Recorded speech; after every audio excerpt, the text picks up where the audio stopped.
Exercise 2.2 है और question हमारे पास फर्स्ट है, identify the property use in the following. हमारे पास क्वेश्चन नंबर 1 है, इसमें कौन सी प्रॉपर्टी यूज हुई है, इसमें कौन सी यूज हुई है, थर्ड में कौन सी है, फोर्थ में कौन सी है, फिफ्थ में कौन सी है, सिक्स में, 7 में और 8 में और 9 में कौन कौन सी प्रॉपर्टी यूज हुई है। और अगर आपको इसकी समझ है तो फिर आपको ये याद करने में या फिल इन द ब्लैंक हल करने में कोई प्रॉब्लम नहीं होगा।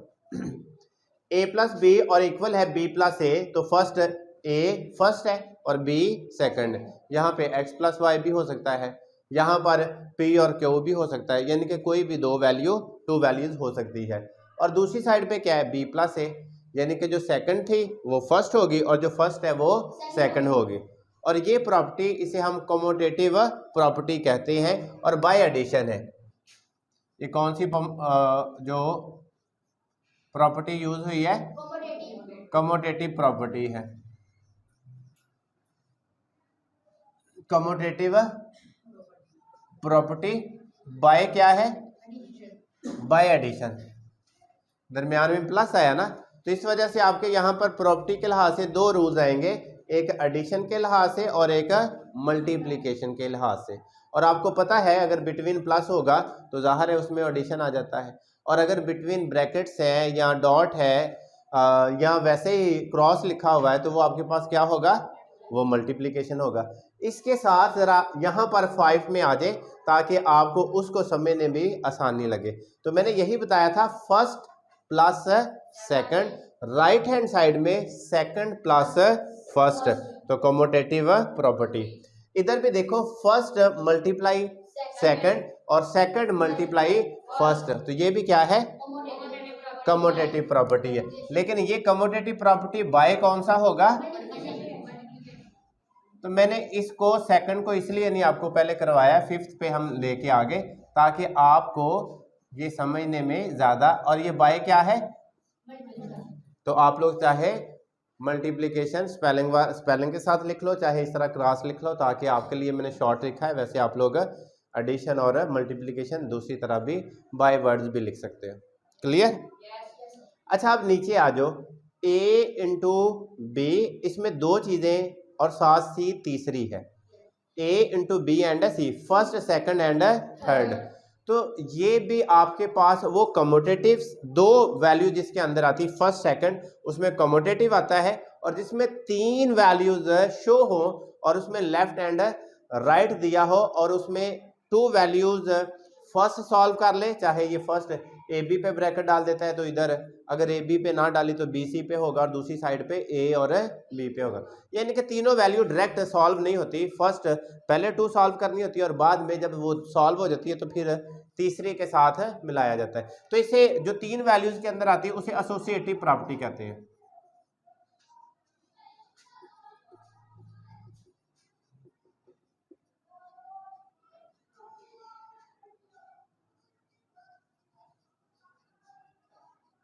और ये क्या है, बाय मल्टीप्लिकेशन। एसोसिएटिव प्रॉपर्टीज है जिसमें first and second commutative property plus है तो आप लोग बाय एडिशन बोलेंगे, और अगर first and second commutative property अगर मल्टीप्लिकेशन है तो आप लोग बाय मल्टीप्लिकेशन।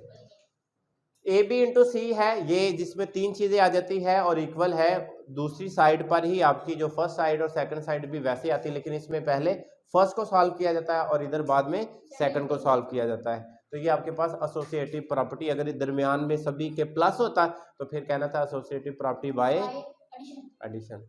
अच्छा, ये देखिए 7 को जब 1 से मल्टीप्लाई किया तो आंसर क्या आया, कोई फर्क पड़ा हो? अच्छा, जब कोई फर्क ही नहीं पड़ता है, अगर यहाँ पर 7 क्रॉस 1 के साथ मल्टीप्लाई किया तो इसको कहते हैं एडेटिव मल्टीप्लिकेटिव। ये जो एडेटिव मल्टीप्लिकेटिव ये आइडेंटिटी है किसकी, मल्टीप्लिकेशन की, कि जब भी किसी नंबर को, किसी वैल्यू को ऐसे नंबर के साथ मल्टीप्लाई करो तो कोई फर्क नहीं पड़ता, तो वो उसका क्या होता है, वो आइडेंटिटी होता है, उसकी वो शनाख्त है कि इसकी वजह से आगे किसी भी तरह का कोई चेंज नहीं होता, तो उसको कहते हैं आइडेंटिटी प्रॉपर्टी कहते हैं।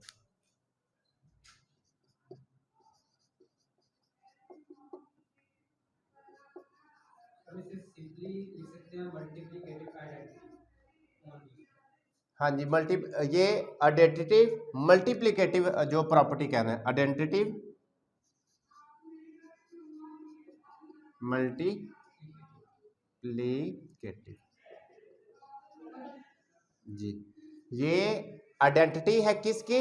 मल्टीप्लिकेशन की आइडेंटिटी है कि ऐसे नंबर के साथ मल्टीप्लाई करो जिससे कोई फर्क नहीं पड़ता, तो वो वन नहीं है। उस वन को हम कहते हैं आइडेंटिटी मल्टीप्लिकेटिव कहा जाता है। अगर इसकी जगह पे ये प्लस होता, फॉर एग्जाम्पल ये प्लस 7 + 0 है, तो आपको पता है कि 7 के अंदर जब 0 प्लस करते हैं तो कोई चेंज आता है? नहीं। तो ये आइडेंटिटी एडिटिव जो प्रॉपर्टी थी, कि ये कौन सी प्रॉपर्टी है कि ये एडिटिव वाली प्रॉपर्टी है, ये मल्टीप्लिकेटिव वाली नहीं है। ये इसमें एडिशन करो तो वही सेम आंसर आता है, तो ये आइडेंटिटी एडिटिव प्रॉपर्टी है। अब नीचे लिखा हुआ है हमारे पास x ग्रेटर देन y और x इक्वल y और x लेस देन y है। ये प्रॉपर्टी मैं आप लोगों को बुक से ऊपर बताऊंगा ताकि आपको साथ साथ इसकी वैल्यूज का पता चल जाए। पेज नंबर आप लोग 42 के ऊपर निकालिएगा, वहां पे लिखा है a and b belong to r, यानी कि रियल नंबर, पेज नंबर 42, ये जरा चेक कर सकते हैं।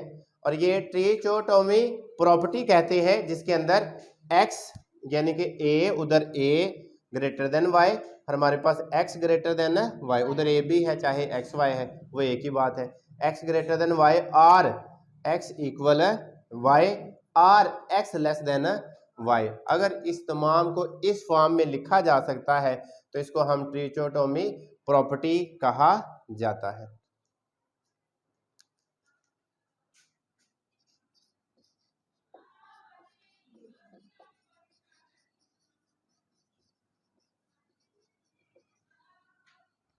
सिक्स पे आ जाओ। a प्लस सी है इक्वल b प्लस सी है। क्या प्लस किया आपने? दोनों में सेम प्लस किया है, तो वो क्या प्लस हो रहा है? वो c प्लस हो रहा है। अगर आप लोग लेफ्ट साइड पे भी वही प्लस करते हैं और राइट साइड पे भी वही प्लस करते हैं तो आगे a इक्वल b है, यानी कि उन दोनों को अगर हमने हल करना होता है तो वो कैंसिल भी कर सकते हैं, जिसकी वजह से हमारे पास अगेन वैल्यू a और b बचती है। तो ये पेज नंबर 41 के ऊपर जरा पेज नंबर 40 के ऊपर आप लोग देखोगे।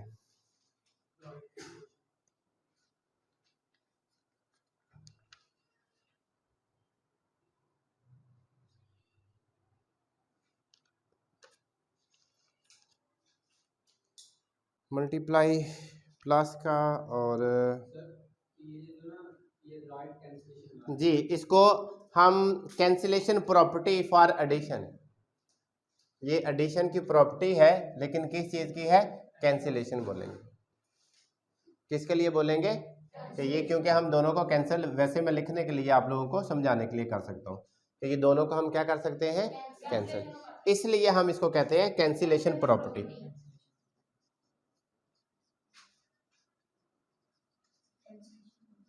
कैंसिलेशन प्रॉपर्टी फॉर एडिशन है, क्योंकि इसमें एडिशन का इस्तेमाल किया गया है, इसलिए आप लोग। अब हम आ जाते हैं नीचे वाले 5 + -5 इट्स इक्वल टू 0। तो ये हमने पहले चैप्टर के अंदर आप लोगों को आइडेंटिटी जो इनवर्स पढ़ा था, 1.3 एक्सरसाइज थी या 1.4 थी, उसके अंदर हमने किया है और वही रूल इसके अंदर दोबारा यूज़ किया है। और मैं आपको पेज बताऊंगा ताकि आप लोग पेज को, ये पेज नंबर 40 है और जो हमने 1.3 के अंदर, आई थिंक सो 3 के अंदर है, एडिटिव इनवर्स के तौर पर हमने चीज़ को सीखा था। जब हमने ए मैट्रिक्स था और उसमें -a किया था तो आपका क्या आंसर आता था? 0। तो इसमें 5 है और उसमें 5 ही जब मनफी करते 0 आंसर आता है तो उसको हम क्या कहते हैं? एडिटिव इनवर्स कहते हैं। क्यों भी पता चला इसका? ये नई चीज तो नहीं है। जरा ये नीचे देखो, 7 क्रॉस 1/7 इट्स इक्वल क्या है? अब ये देखो यहां पर प्लस मनफी करने से 0 आंसर आया है और इधर क्रॉस मल्टीप्लाई करने से क्या आंसर आता है? तो ये भी आपका मल्टीप्लिकेटिव इनवर्स है। वो प्लस वाला था, और ये कौन सा है? अब लास्ट पे ग्रेटर देन है बी इंटू ए सी ग्रेटर देन है बी और सी के। तो अब देखिए हमारे पास ये सी का क्या हुआ है, सिर्फ ये इसको मल्टीप्लाई कर रहा है। ए सी ग्रेटर देन है बी और सी।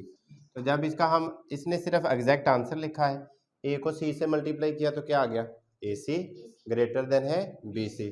और ये लिखा है सी ग्रेटर देन 0 और इससे मुराद है कि सी कोई भी पॉजिटिव नंबर है, ये नेगेटिव नंबर नहीं है, ये पॉजिटिव नंबर। अगर पॉजिटिव है तो ये ग्रेटर ही रहेगा, और अगर पॉजिटिव की जगह पे ये नेगेटिव नंबर होता, फॉर एग्जांपल अगर हम इसकी जगह पे ये माइनस ही लिख लेते हैं, तो जब माइनस ही लिखेंगे तो फिर उस वक्त इसकी कंडीशन आंसर में क्या बनेगी, माइनस ए सी, और जो ग्रेटर है वो क्या हो जाएगा, लेस, और साथ माइनस बी सी। तो ये तब होगा जब ये नेगेटिव होगा, और अगर ये पॉजिटिव है ग्रेटर देन 0 है तो फिर हमारे पास है answer A C greater than B C, और हम कहेंगे ये मल्टीप्लिकेटिव आइडेंटिटी, क्योंकि हमने सिर्फ क्या किया, इसे मल्टीप्लाई किया। क्या किया इसे, तो हम लिखेंगे सिर्फ मल्टीप्लिकेटिव प्रॉपर्टी। ठीक है जी, चलो जी हल कर।